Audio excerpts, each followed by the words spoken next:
This field represents big moments, big challenges, and the need for a team you can trust. At Holloway and Hulling, we understand what's at stake. We are your advocates in Missoula and Western Montana. We provide clear, result-driven counsel for criminal defense and personal injury cases. Our new downtown office is where we turn that strategy into action. Holloway and Hulling, your advocates for justice and a proud Grizz sponsor. If you're on your way to or from a Grizz game, there's literally no better place to go than the Press Box Sports Bar and Grill. It is the Grizz fan headquarters in the heart of Grizz country. They have a happy hour every single day between 4 and 6 p.m. with $3 drafts. They also have a full bar with great beer and wine selection, excellent food. Press Box Burger, the Smash Burger, delicious. They also have the best chili in the state of Montana. It's definitely the best place to pregame before Grizz games. Swing into the heart of Grizz country at the Grizz fan headquarters, the Press Box Sports Bar and Grill, right next to the University of Montana campus. We're back from the hospital. No, nobody got hurt. Andrew just had to go deliver a baby, or at least watch a baby get delivered. Back for another week of Talkin Schmidt with Andrew Schmidt. This is hilarious, though, because we launched this, and we got a lot of good feedback on it, and then I started pitching it to some sponsors, and we got a sponsor. It's our good buddy Nate Holloway and his law firm, Holloway and Hulling.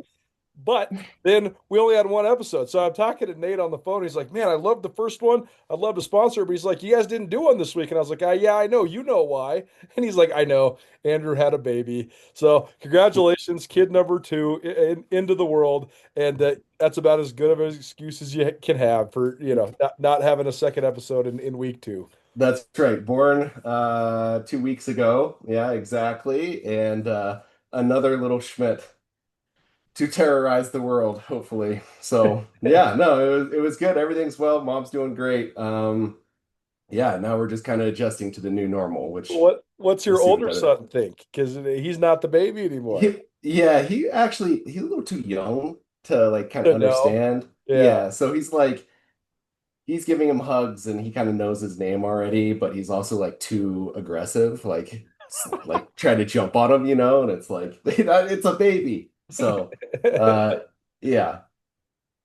Well, congrats to you. Congrats to Kelly. And welcome to the world. Give us the name. What's the younger boy's name? Lachlan. You know what's funny is I brought this up. It's Callum and Lachlan. You'd think that we're from Scotland or Ireland or something. We're both Polish. So I don't like it. I'm half Polish, half German. So, these kids are maybe going to have an identity crisis. We'll see. Yeah. Well, my son's McCall, and that's as Irish as you can get too. But I actually do have a lot of Irish in me. My wife has none, so the Irish names are good. The Irish and Scottish names are good. I hear Lachlan's really popular in Australia. So I mean, I don't think that's going to stop anyone from saying, "Wait, isn't your last name Schmidt?" And I'm going to be like, "Yeah." So Anyway, that's what it is. Well, first of all, thanks for our great friends at Holloway and Hulling. They have jumped on board to be the exclusive sponsor of this podcast for this season, and certainly happy to have them aboard. They are experts when it comes to criminal defense, particularly DUIs, drug offenses, assault and battery charges, property crimes, or felony and misdemeanor defense cases. You can find them online, montanalawyers.net. All right, so we don't have a Grizz game to review because the Grizz didn't play in week 1. We've talked about this as a preseason narrative forever, but I actually got this pointed out to me the other day. The Grizz having a bye on week 1 didn't mean they actually started fall camp early. Bobby Houck mentioned this in his press conference. They actually weren't allowed to because if you have a bye week 1, it doesn't count. Conventional wisdom would say you could start the same time as everybody else and then just have an extra week of practice, but they couldn't because for whatever reason it's a dumb NCAA rule. So it's actually not more practice time for the Grizz. So they're in the same boat as everybody else, just haven't played a game yet. I think we did this in either 2007 or 2008. 8, yeah, I think it was 8. We started a week later, so we had a week extra of summer break. So yeah, I mean, I think you get like 4 weeks off during the year, pretty much. Like you get 3 weeks for Christmas and then like a week before camp starts. So it didn't really change what we did at all. We were still in summer workouts all the way leading up to that week off, and then just played a bunch of games in a row. And I don't know, I've had bye weeks. I've not had bye weeks. I don't think I think it's good if you're hurt and you need to get guys healthy. Otherwise, I just prefer playing back to back to back so that you stay in a rhythm. Bobby Houck also prefers it, and he has said Yeah. many times like he has gone, I mean, so many different directions in terms of how they manage their buys over the years. There's been times where they do nothing but self scout. There's been times where they do nothing but future scout. There have been times when they do nothing but game prep for the upcoming opponent. They mix and matched all of those different scenarios. Mhm. But every time they have a buy, he's grumbling and not liking it. So maybe from the head coach perspective, this is good. I'm just trying to weigh like how much do you need a break for everybody's bodies or not? I think you're going to be It banged up no matter what, right? it depends on if to use a soccer term, if you have niggles, just like a small injury, or if you have guys that are seriously hurt. I mean, a week's not going to matter for them. But if you have like bumps and bruises and stuff like that, pulled hamstrings, quads, stuff like that. An extra week helps. And what we did, like in our when we had bye weeks, is you'd have kind of a shorter, harder practice, but on fewer days. And then at the end of the thing, you'd have what's called the Rookie Bowl, which is like a scrimmage between all the rookies, which people would get into a lot. It was a lot of fun to get those guys some actual playing time because they don't play during the year. So or a lot of them don't. So all the red shirts would play and have kind of like a scrimmage. Do you think the fact that one thing that's been a defined part of Bobby Houck's career is the art of building momentum? Mhm. It seems sort of like intangible and almost ethereal, but make no mistake, the best Bobby Houck teams are the ones that start out and they might look like, sort of a haphazard. All these guys are playing, you know, not really killing teams in September, but then all of a sudden it starts to build in October, and then by November they look like a juggernaut, and by December they look unbeatable. And that's been the key to his runs to the national championship game all four times that he went on those runs. So, do you feel like there's an element of that coming into this year, given the amount of home games that they have, and the fact that they're not going to take a break at any time during this season? Yeah, I think it's not where you are currently, it's where you're going. So each year he's going to try to build on everything. In September, the goal is to be the best team that you can be at the end of the season. So he's going to try to get things kind of right in the beginning of the year, but he knows that there's going to be mistakes. He knows that there's going to be issues that you got to get cleaned up, but the goal is to not make those mistakes in November. So I think it's really important to him to build a team to play their best. And I think his practices and his kind of philosophy of what he's coaching is kind of geared towards that. I mean, towards the end of the year, you stop having as many hard practices, you get like more breaks. It's a lot more mental than it is physical. By the end of the year, you should be conditioned enough and know what you're doing enough. That the physical isn't the issue. It's the mental stuff that you need to be perfect on. And he does a good job with that. I mean, Bobby's always done a good job with that. It's just, in some years he hasn't had the best teams, but that's his goal every time to make them better by the end of the year. Well, the one tidbit of the press conference was that they didn't actually get the extra week because the bye on week one doesn't necessarily count per NCAA. But the other tidbit was no captains, at least in terms of season long captains. Instead, they're going to go game by game captains. Coach Houck was asked, why, and he said, "Well, that's how the seniors want to do it, and that's also how they do it in the NFL." The first part, I believe. The second part, I think that that's sort of arbitrary. I think that I mean, I know there's some teams in the NFL that don't do it like that. So A lot of they wear the C's on their exactly, jerseys. right, Like, what do you mean? right, totally. Like I Yeah, mean, the how are Steelers, those? the Yeah, Steelers just did a whole unveiling of captains. I only know that because Miles Killebrew, who's a Big Sky alum, yeah, he's the Steelers captain this year. So right. following that on Twitter. But either way, just your thoughts on no season long cap. Wait, my first question is, how are those pressers for you, Coulter? Like, are Oh they as man, fun for you as they are for oh everyone man. else? Okay, so I'll be completely and utterly transparent here. I largely through your encouragement Hmm. went to those press conferences, for several years. We're talking like the 21, 22. 22 years, Mhm. um, when I went fully armed with very defined, detailed, Yeah. and specific questions in which I would ask them, in which they're not open-ended. You're not asking Coach Hack to fill in the blanks or anything like that. You're asking him a tangible question where he must give you an answer about a specific schematic thing that either his team or more specifically the opponent was going to run. And he would always give me very good answers in those situations. Then in 2023, um, no, I guess this would have been, yeah, in 2023, the very first press conference of the year, I made perhaps the biggest flub up of my entire career. I had seen my soon-to-be son on the ultrasound Uh-huh. 15 minutes before I went to the press conference. So I'm flying on cloud nine. Like I'm not even on Yeah. the same planet. I'm like so high on life, I can't even believe it. Here we are, we're having a baby. I saw the baby on the thing, it's alive. Holy cow. And then I had the infamous mess up where I asked Bobby Houck about Butler's quarterback being left-handed. In fact, it was Ferris State's quarterback that was left-handed, and that was the following week. I had got my quarterbacks crossed up, and Coach Houck just dunked on me. Well, That's what he does.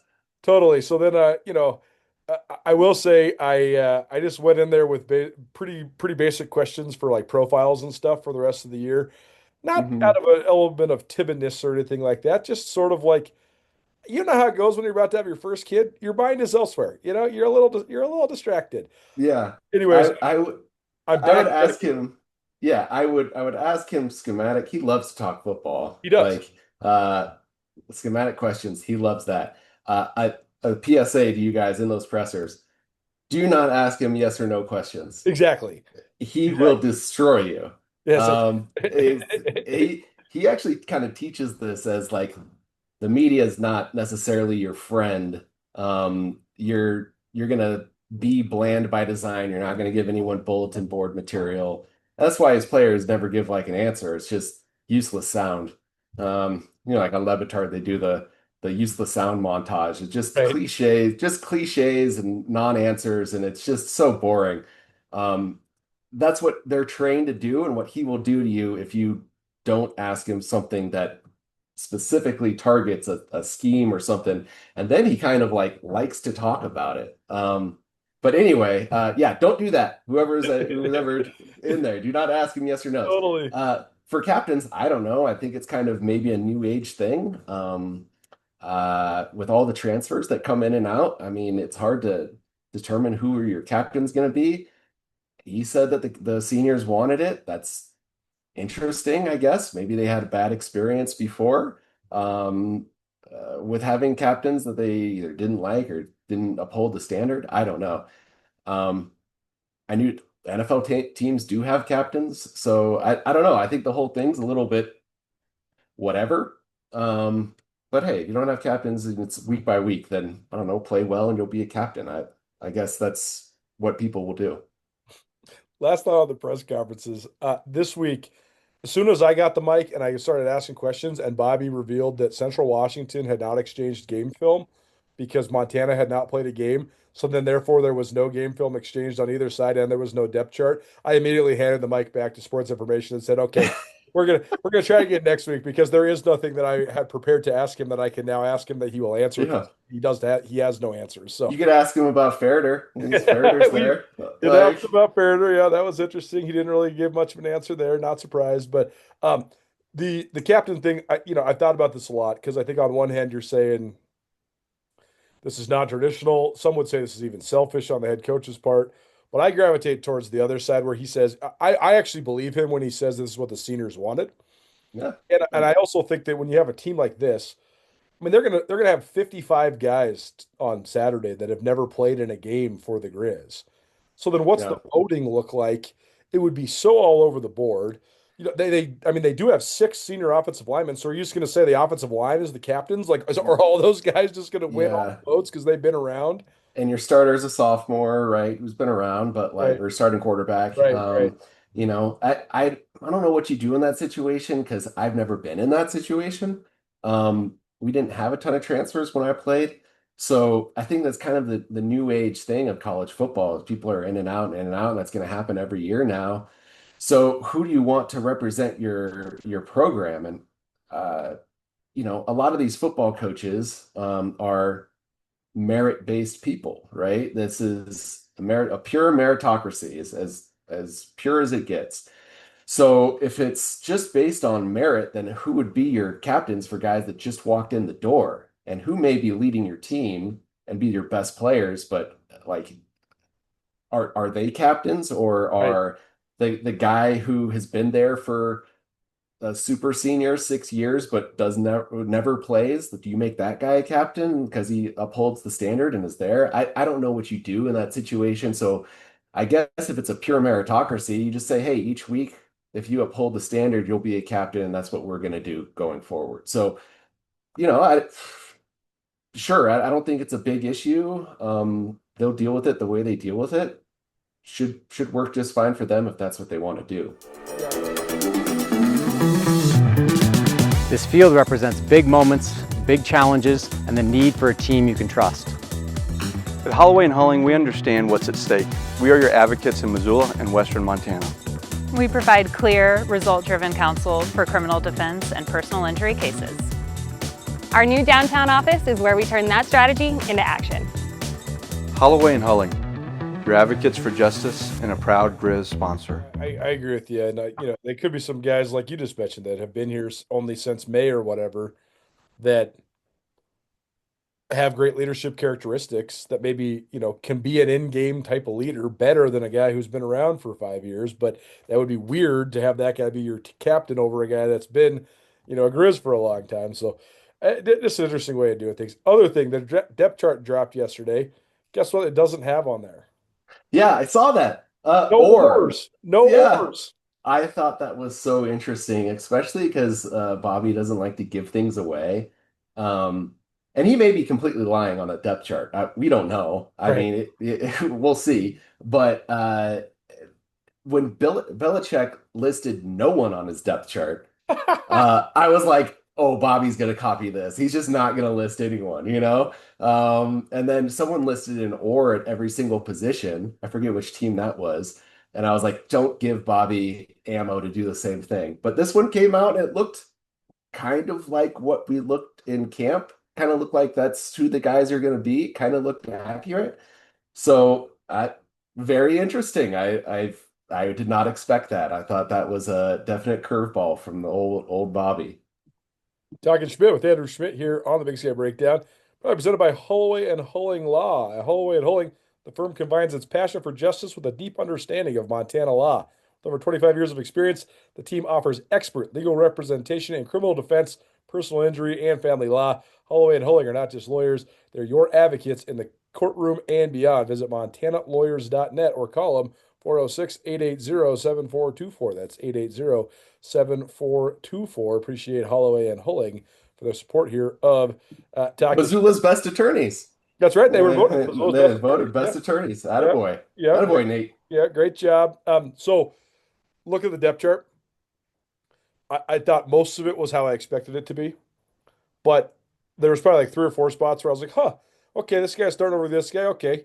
I maybe expected it to go a little different from what I saw in camp, but the guy I, thought was going to be the starter was the 2. But then you look and the guy that was the maybe, unexpected starter every single time as a senior, how much of that is just a Bobby Houck, tip of the cap, you're going to be the number 1 going into the week. Yeah. You're going to get the nod going in, and there could be some things like that. Like a little inside baseball. When I was a senior, I was the starter going into our final scrimmage, and then I loafed on a play, allegedly. Allegedly, so I got demoted for that, and Chase was the starter for Cal Poly. And then I was the National Player of the Week that week against Cal Poly, and then the next week I started and hurt my knee, and then Chase took over. But it could be, the reason I'm bringing that up is it could be something like that. It could be, hey, we had our last scrimmage, this person didn't do everything correctly, the senior did, that person's starting. I don't know. It could be, but at the end of the day, the best players are going to play. And you know what I thought was interesting is that, I don't singling out guys, but I thought the Hunter Peck, the kid out of Carroll, Yep. starting. I thought that was pretty interesting. Um, it makes me. I'm not saying the guy's good or bad or anything like that. I thought it was interesting. Is like this guy was the Frontier Defensive Player of the Year, and it makes me think how the talent level in different areas of college football at each division. I mean, can these guys play at top and go up and down? Is a good player at NAIA? Is he going to be able to fit in FCS football? And I mean, we'll definitely see. I mean, I thought it was interesting if he's starting. I mean, obviously he's doing well. We'll see if he can make that transition, but I thought that was kind of cool. Well, on the Hunter Peck note specifically, if you didn't know he was a Carroll College transfer and you saw him at practice this last month, you would think he was a bona fide, headlining Grizz player. I mean, he looks the part all day long. I mean, he's 6'3", 255 pounds. Like he's a very good looking physical specimen. Um, Yeah. but when you see him though, uh, my first thought when I saw him was like that guy does not look like a Frontier player. My second thought when I saw him was how'd that guy only have 6.5 sacks? Like when, Yeah. at 6.5 sacks is good. He was the Frontier Conference Player of the Year or whatever. But like, it look. I guess How it's do you how do you not dominate more? I mean, right, it could be scheme. It could like if he was not right, just a right, pass rusher, right, like right, right. I don't- we'll I mean, how many sacks did Ray Lewis have? Like he wasn't Sure, like a right. sack master, but uh I mean, we'll see. I think the thing is like if he is successful, then I'm sure a lot of those frontier guys are going to be looking like, Yeah, hey, I could play for the Cats or Grizz. Like I could Hunter did it, right? And he yeah, succeeded. So I think it'll be very interesting. And with the NCAA the way it is right now, I mean, those years at Carroll could end up not counting towards your eligibility for FCS football. You could have like another 4 or 5 years that you could play. So we'll see how those lawsuits pan out. But I think it's very interesting. It's kind of a new world. But if these guys are successful, you could see a migration that will be interesting to see. well, it's so interesting too because I watched Idaho, Washington State very closely, and that I mean the talent level did not look much different between those two schools. Hmm. I watched a couple others of FCS teams versus sort of group of five teams. I think it is really fluid. I also saw Oregon live on Saturday. Yeah. That is different. Like Yeah. that's where it goes to the top. Like I think these top 15, top 20 teams that are paying every guy on their roster, that's a totally different game. Like there isn't as much fluidity between that. Like it used to be back in the day, the Grizz, yeah, I mean you played against Oregon, right? Yeah. So Yeah, when they had Haloti Nada and James Stewart. man, James Stewart returned the opening kickback for a touchdown on us. And I had DMAC right next to me. yeah, And McFarland, yeah. yep, Missoula's best dentist, maybe. I don't know if that's true, but They've had won Mc, school years in a row. Ponderosa. yeah, yeah. Well, yeah, there we go. So we're surrounded by him. So I turned to him and I said, holy shit. And I couldn't hear it out of my own ears. Like it was the only place I've ever been louder than Washington Grizzly. That place is insane. But yeah, they were really good. They were really good. Kicked the shit out of us. So Yeah, yeah. But even then, though, in that game, there was still probably I don't know. I'd say probably the top third of the Grizz roster could have like replaced the bottom third of Oregon's roster yeah. pretty seamlessly. On Saturday, I think there's like two guys on the Cats that could have played for Oregon. Like it was like 98-2 in terms of Yeah. the roster dispersion, which is wild. Yeah. And those, I mean, it's back when we played, they were the Pac-10, right? Or Yeah, Pac-12. yeah, Uh, they had guys that were good, but it wasn't as concentrated as it is now. Like right. the Big Ten and the SEC have, I think, done an incredible job of uh, collecting talent. Like all of those big schools now get so many Yeah, five-star guys. And now it's like our team had a bunch of guys that played in the NFL, right? I think it was the 2005 team. There's a bunch of guys that ended up being NFL players that maybe could have played for Oregon. Now it's like I don't know if there's an open position where guys could play from from the Montana schools that could play for Oregon. Those guys are just stacked. It's unreal, man. Every position. Yeah. When they put in their third team offense, the third string quarterback was a top 10 quarterback recruit in the country. Yeah. The fourth string running back, he's just a freshman, so that's why he's the fourth string guy. He was the number one recruit in the state of California. He's like the number 5 running back recruit in the country.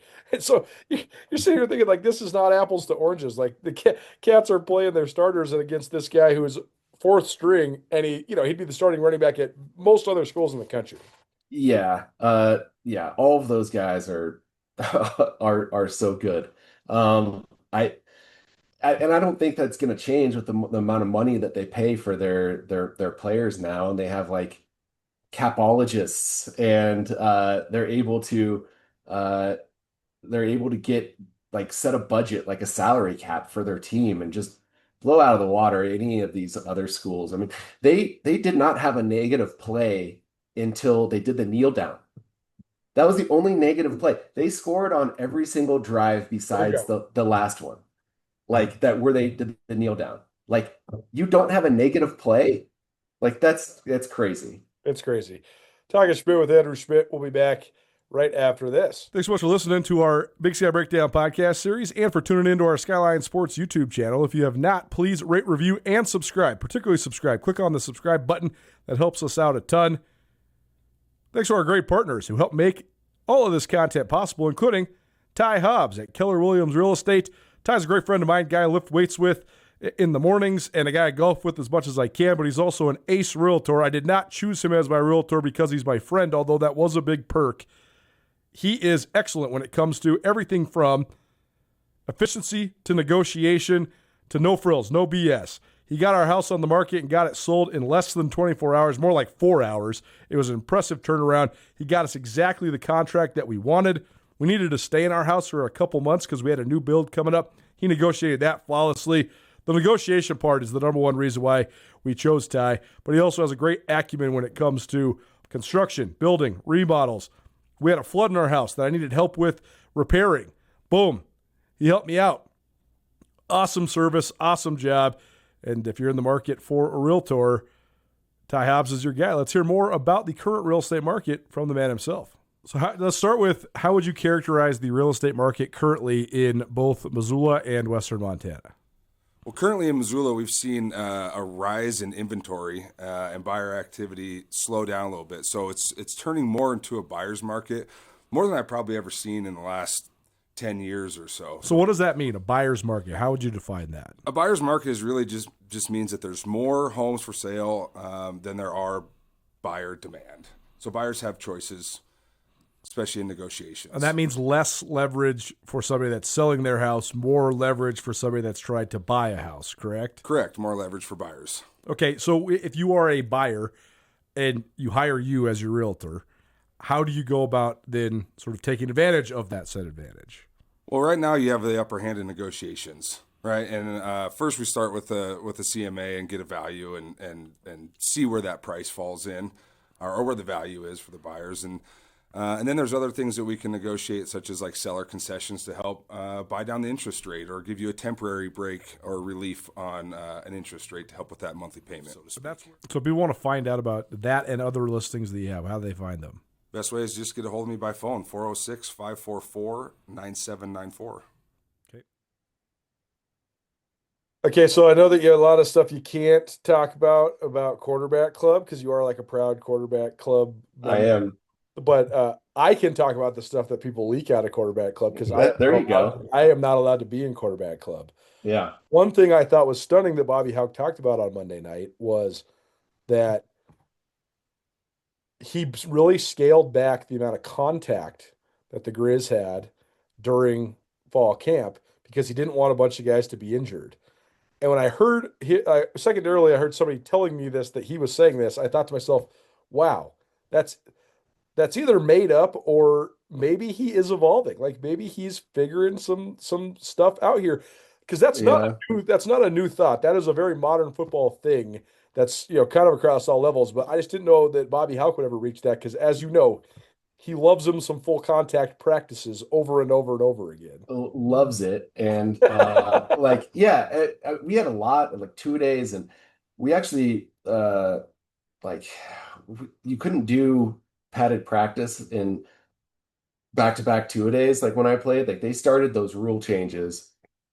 But yeah, I mean, we would have on the one-a-days were long, like 3-hour practices all in pads. And when I looked at the schedule, I was like, man, that's not a lot of contact. But I think it's kind of a new way of doing things. I mean, 20 years ago, that coach from I think St. Thomas in Minnesota, they didn't even have tackling. And they were like national champions. So I forget which, I think there's Was it better. Mount Union, maybe? I'm not sure. I'd have to look at it. I Or mean, I Wisconsin remember, Whitewater? It was one of those yeah, like D2 or D3 dynasties. yeah, and they won championships. So I think they were the Johnnies, whoever the Johnnies are. Um, yeah, they never tackled in practice, which I thought was crazy because like it was not what we were doing. But I think this is one of those train smarter, not harder type things. That's getting into kind of every sport and every athletic endeavor. So, yeah, maybe he is evolving. Like I told him at the golf outing, he learned how to use two running backs, much to my chagrin. At my time, he just used one. I mean, what the hell? All of a sudden, he's using two. I don't know how I got the short end of the stick there, but he is evolving. Well, and maybe there's a lot of things that's pointing to maybe an evolution, right? I mean, this no captains thing that we already talked about. You and I have been joking on our group text with the Grizz fan pod guys. Like every time these guys make a TikTok, we've been Oh, teasing like, "Welcome to the demise of this player." This guy's going to be a 5 on the depth chart because of yeah. his TikTok dances. But that hasn't been the case. I don't know if they're watching I them or not, but it seems like they're being pretty lenient with this. I don't know if this is like a new thing by him that he doesn't care about TikTok, but oh my God, if we did that, he would like doing TikTok dances. By the way, this is a generational thing. Like, There's no this is question. gonna be another rant of mine, but like when I played back in my day, like I think we were all about like playing football and like chasing girls and going to the bars, stuff like that. Like we weren't out here like let me do this anime dance like for clout. Like what are we doing here?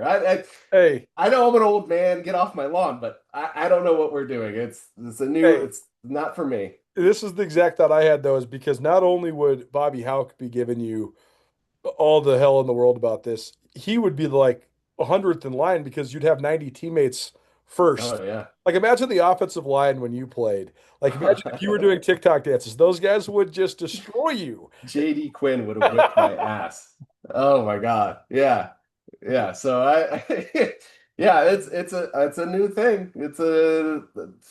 We'll see. I mean, maybe I'll do a TikTok dance later. Who knows? Hey, I guess it's the way of the world. We'll see. But there is sort of a distinct element of I wonder if they just think that it's easier to come together as a team if you don't have all these like if you have a group of guys for 4 or 5 years, you can implement all these crazy, not crazy, strict disciplinary, militaristic ways of operating and get everybody to fall in line. It seems like maybe they're letting up on some of that arbitrary stuff because it's easier to have a team of new guys that are transfers, etc. Yeah, it's like the old showing my nerddom here. It's like the old Star Wars thing. If the more you tighten your grip, the more star systems slip through your fingers. I think maybe he's come to that realization that he's wants to make sure everyone fits and won't transfer, and like you gotta let them have a little bit of fun, I guess. And I guess this is the fun that kids have now. It's not what we did, and I guess it's a lot safer and better. You're not getting arrested doing TikTok dances, that's for sure. We'll leave it at that. I do think that there's probably a lot less trouble to be had TikToking in the locker room than there was at the corner of Stockman's bar once That's upon true. a That time. is true. Okay, we got to talk a couple more things about the Grizz, and then I know you got something bugging you, so we'll get Yeah. here in just a minute. But last big picture thing about this team,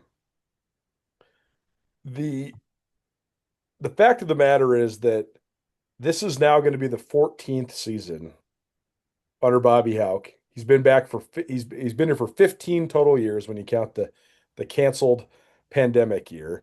And everybody knows about all the accolades, 135 plus wins and 8 Big Sky Conference championships. But there's one glaring omission in that resume, right? There's one spot on the mantle that doesn't have a trophy. How much do you think that is a driving factor for both Coach Hauk and his coaching staff? Because I keep thinking we're talking about all these different incremental changes that they've made. I have to, here's the thing. We were very critical of their defense last year. You had your famous, it's a bunch of me's out there. Yeah, bunch of me's. and even if Coach Hauk is confrontational when he's pushing back on you for being critical of that, there's just no way he didn't know. Like, there's just no way. Yeah. And so then when you look at their new defense, you're like, okay, they knew, they addressed it, they got better players. So I'm just wondering if all these things are just this effort to just push all the chips to the middle of the table and go all in on filling that spot on the mantle. Yeah, I mean, I know he wants it. That's his driving factor. Like, you can tell by the guys that, like you said, that he got. These guys are actually, they look the part. And he went all in on that transfer portal and got a bunch of guys. And I'm sure that bugs him. I know his championship record bugs him. And I think that he's going to do whatever it takes to try to win. And in the new age, he's going to do it the way that the new age is, and he's going to try to get to where he wants Montana to go. And yeah, I mean, I think he sees we were North Dakota State before North Dakota State basically getting the championship all the time, winning just nonstop. And then he leaves and comes back, and it's hard to get back to that plateau of, like, I was in a run of, I don't know how many, 11 straight Big Sky championships. Like, my team's won 5 straight while I was there. Right. We were to uphold the standard of not lose the Big Sky. Like, he's won it once since he's been back. So I know he's trying to get Montana back to that, but that's the end goal. That's one of your 4 goals that you see on the locker room every day. It's beat state, it's get your degree, it's win the Big Sky and win the national championship. So I know he wants to get there. And if he gets there, I don't know what will happen. I know people keep saying, well, is he going to be done? Is he going to retire? He's the most competitive person I've ever met. So I don't know why he would ever retire unless he's, like, sick of the new age of college football. But I think he's not going to stop trying. He's not going to stop coaching until he wins that damn thing. So I think he's going to be here until he does that.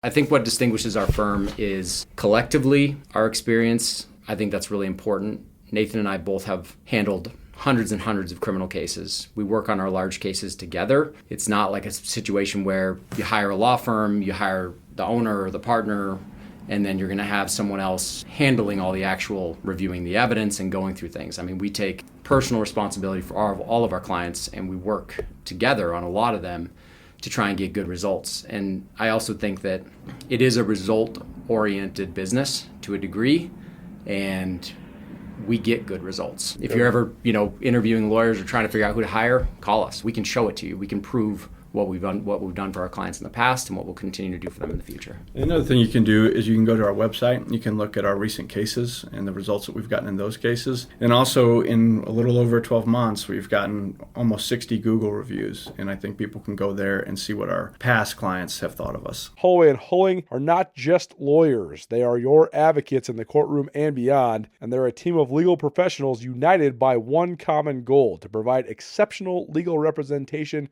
to the people of Montana. These guys are aces when it comes to criminal defense, personal injury, or DUI. It's easy if you want to find them. MontanaLawyers.net.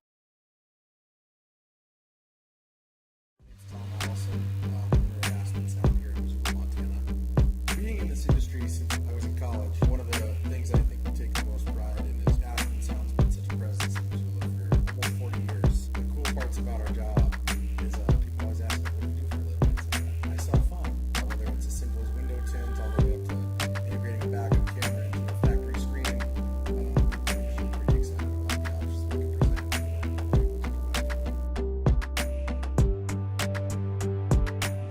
Well, the other part when it comes to the retirement part of this thing is, on one hand, Coach Hauck has been a head coach now. This is his 20th season as a head coach. And he's been in college football coaching for, 35 years. Guess what? He's still only 61 years old. Like Yeah. he's Was he's he, is he not, retired 62? No, he's not. Like he's not going, I don't think he's going anywhere. especially Like, when you're him, right? Like yeah. I mean, he's physically fit. He's got no health problems. Coulter, he looks exactly the same as when I played 20 years ago. I do not look the same as I looked 20 years ago. He looks exactly the same, and he was like 38 when he got the job. Totally, man. Like, dude, that whatever this guy's secret is, I don't know if it's like the South Park episode, who is it? The Reeves Superman. I don't know if he sucks the blood from babies or whatever he does. Whatever he does to keep himself looking exactly the same. Bobby Hauck has the secret. He has the secret. He looks exactly the same. The other part that's so well taken about your point is that there's a lot of people that say if he wins one, he'll just ride off into the sunset. If you know anything about Coach Hauck, he might think that until he won it, and then he'd be like, "Oh well, I got to win another one now." Yeah. Now I've got to do what North Dakota State did. Like Right. again, he's the most competitive person I've ever met. So like, as he says in his pressers, if we're playing checkers, we're keeping score. Like the guy is not gonna, I don't think, just say, "Hey, I'm done. I'm 62." Like, Right. no, he's gonna still coach. And whether that's Montana or somewhere else, I don't know. I mean, I think he's happy there. I don't have any inside info on that, but I don't think he's gonna stop coaching ever. I don't even think he could, right? No, it would drive him crazy. I mean, like he always says, it would also, I believe, drive his sweet wife crazy, probably too, right? Probably. Yeah. Stacy, right? Yeah. Yeah. Drive her crazy. Okay, so last detailed question. The depth chart contained no oars, including with the quarterbacks. So it sounds like we're at least 1 week into you not having to drink on this. Yeah. Yeah. Hell yes. Our Roman Reigns, our Uso, our tribal chief, Ayat is starting. I'm super excited about it. There's no oar, so at least I'm sober for at least one episode. So that's good. How good does he have to be for the Grizz to be Big Sky Conference level championship good? Depends how good the defense is. So the defense is great. He doesn't have to be that good. If the defense is average, then he's got to be better than average. He'll have his learning moments still, I'm sure, but he's got to run the offense. They got to give him the reins. He can't have a short leash.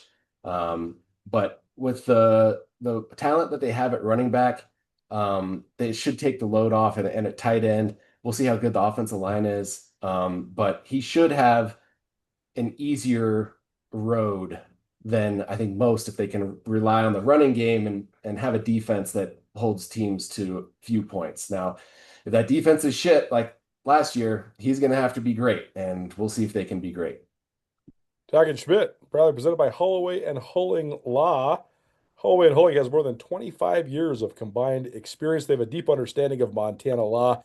Their team offers expert legal representation when it comes to criminal defense, personal injury, or family law. You can visit their website, montanalawyers.net. They have a great resource there where they give you a review of some of the recent cases if you want to see sort of in action what they've been able to take care of for people. They're also just voted best attorneys in Missoula for 2025 in the Best of Missoula annual awards. Visit montanalawyers.net to find out more. Holloway and Hulling, proud to present Talkin Schmidt each week here on the Big Sky Breakdown podcast series and the Skyline Sports YouTube channel. All right, so something's been bothering you. What's been bothering you, Andrew? All right, so you texted me about my appearance recently, and as you know, my hero is Stu Gatz from the Levitard Show, and Stu Gatz has a segment called Weekend Observations that I absolutely love. So as an ode to him, this is our new, maybe not weekly, but our new segment, the Schmidt Storm. We'll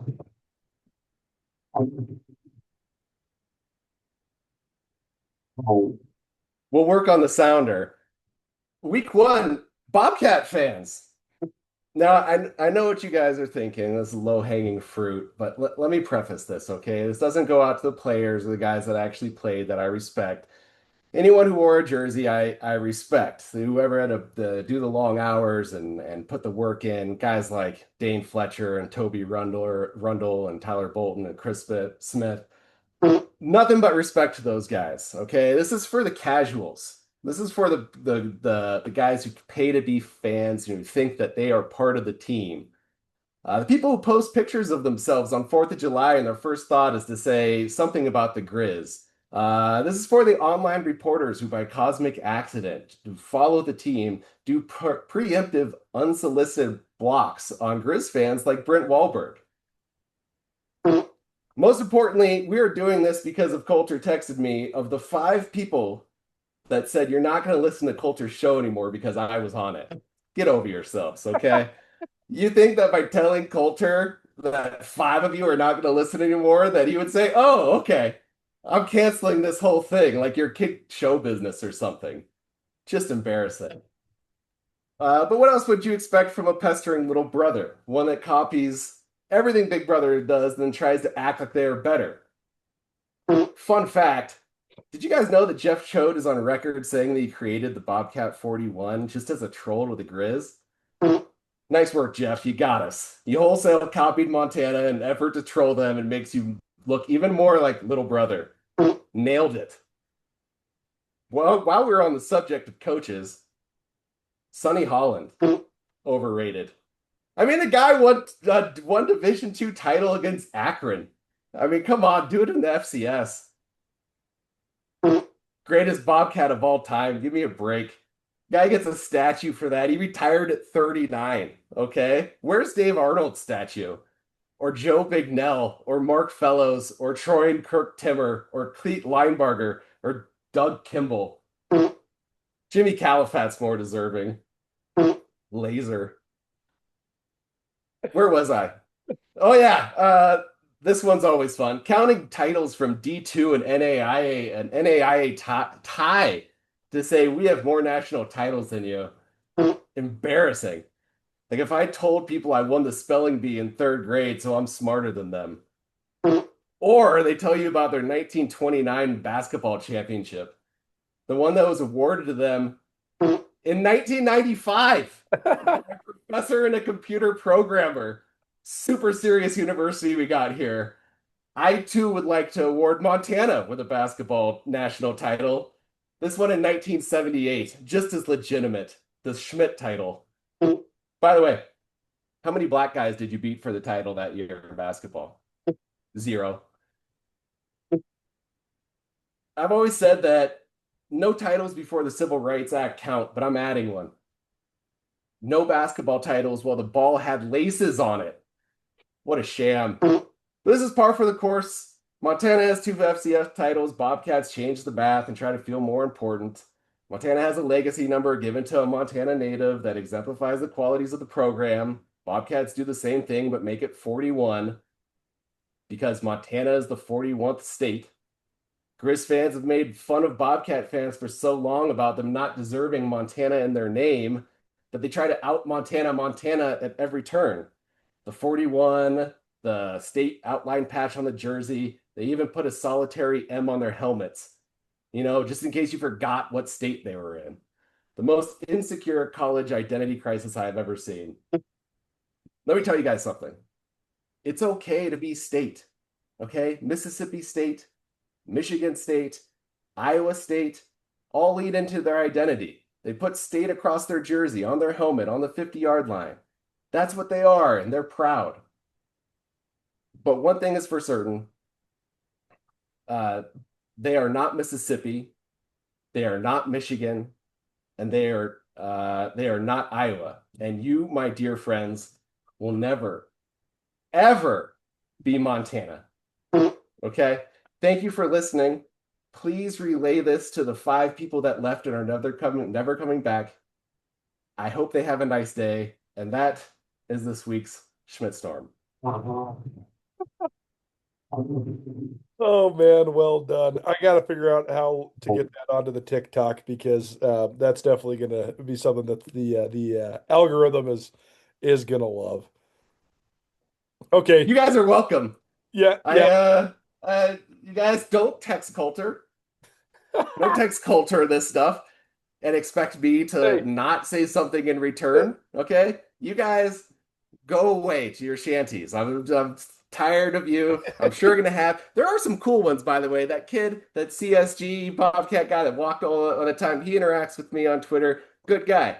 Bullet to hell. I think that guy's hilarious. I don't know if the Rack of Tits guy is a Bobcat fan. I think he's Idaho fan, but he is. That guy's great as well. There are some guys I like. The rest of you, losers, okay? I want that to be sent to you and played on repeat because you guys are annoying. The worst. That's what makes the rivalry great. And for a reminder for everybody out there, there is we do a lot of content that is two-sided, and we do a lot of content that has angles for each of the two sides of the great rivalry. We also do a lot of content that's specific to Idaho as well. So, it's all about your own personal choice making. Mike Ryder does a segment with me every week. If you want all things cats, there you go. If you want all things, here's your man, Andrew Schmidt. I'm not boycotting Colter because he does a segment with Mike Ryder. All right, you guys, get over yourselves. Well, it is great. Anything left to add about this Central Washington matchup on Saturday night? Here's what I keep saying on the radio, and I'm going to say this on my college game day pregame show too, is that for those that are expecting like a 63-7 blowout, I would not expect that. I do think the Grizz will look good and be significantly better than Central Washington, but I also think Bobby Hauck's going to play as many guys as he possibly can to try to get as many guys onto the field. And I think that's going to be the story of the next month or so for the Grizz, for sure. 35-7, something like that. Like sure. I don't think it's going to be crazy. I don't think he's going to run up the score. I think he wants a lot of guys to play because it's a long season and he has no buys, right? So he wants to get out of there healthy. We'll see what happens. I mean, I imagine they're going to do a lot of run and a lot of vanilla type stuff. And if they have the game in hand, they're not going to pull out plays that they want to use in a month, So yeah, I think it's going to be a relatively boring game, hopefully. I think that's right. He's Andrew Schmidt. This is Talkin Schmidt. It's probably presented by Holloway and Hulling. Visit montanalawyers.net to find out how they can help you with any and all of your legal needs. Thanks for being here, buddy. We'll talk to you next week. But hopefully, we'll see if we still have a sponsor after that. Good seeing you, man. Thanks for being here.